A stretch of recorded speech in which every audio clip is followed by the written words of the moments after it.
7 Virginia farms, wineries, and other agriculture producers are getting grants for business development. The grants from the U.S. Department of Agriculture are used to pursue marketing opportunities for agricultural commodities. It's called the USDA Value-Added Producer Grant Program.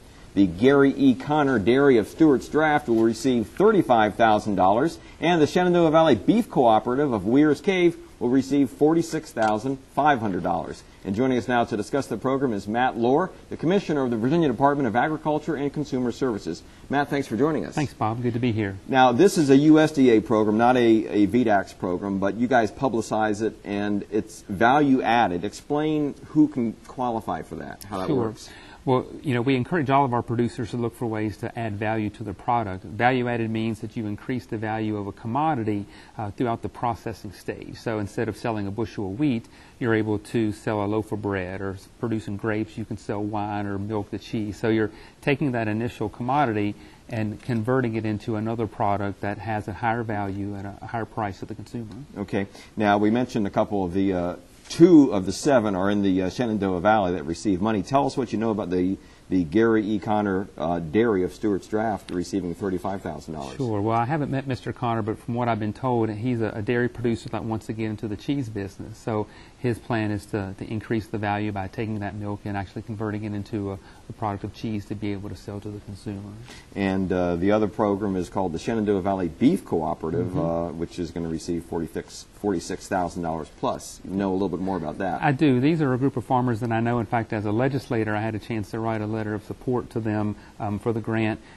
You know, it's exciting to see a group of producers here that want to be able to take a product and actually create their own brand and actually have standards of what they're looking for when producing the livestock, the cattle, be able to slaughter, process it, and then actually sell the final product in stores and restaurants as their own individual brand. So it's a very local product.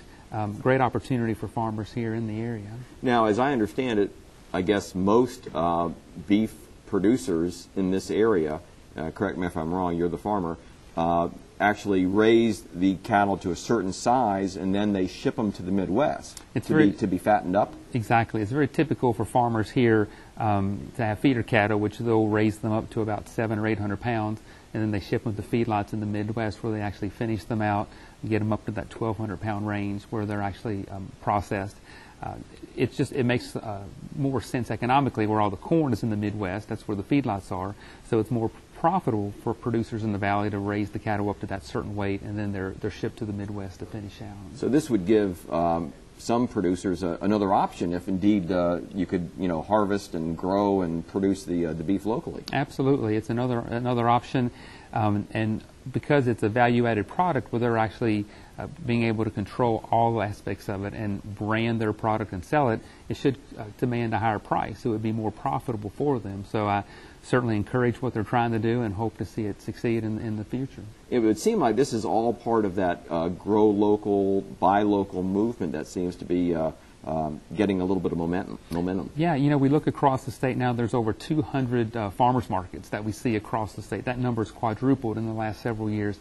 People want to know the person that produces the food. They want to know where it comes from. They want to know that it's produced locally. So there's a tremendous opportunity for these farmers markets and for opportunities like these producers to take a product and produce it locally and market it locally. I think there's a large percentage of the population wants to know where their food comes from. And do you think this trend is going to continue, or is there a plateau level at? I think it will continue. I think in the past, one of the limiting factors has been the price, because a lot of times when you buy products locally, it typically commands a higher price. As more people get into it and there's a higher demand, hopefully that price will level off. So I think there's still a tremendous opportunity out there. All right. Matt Lohr, the Commissioner of the Virginia Department of Agriculture and Consumer Services, thanks so much for joining us. Thank you, Bob. And now let's send it to Mel.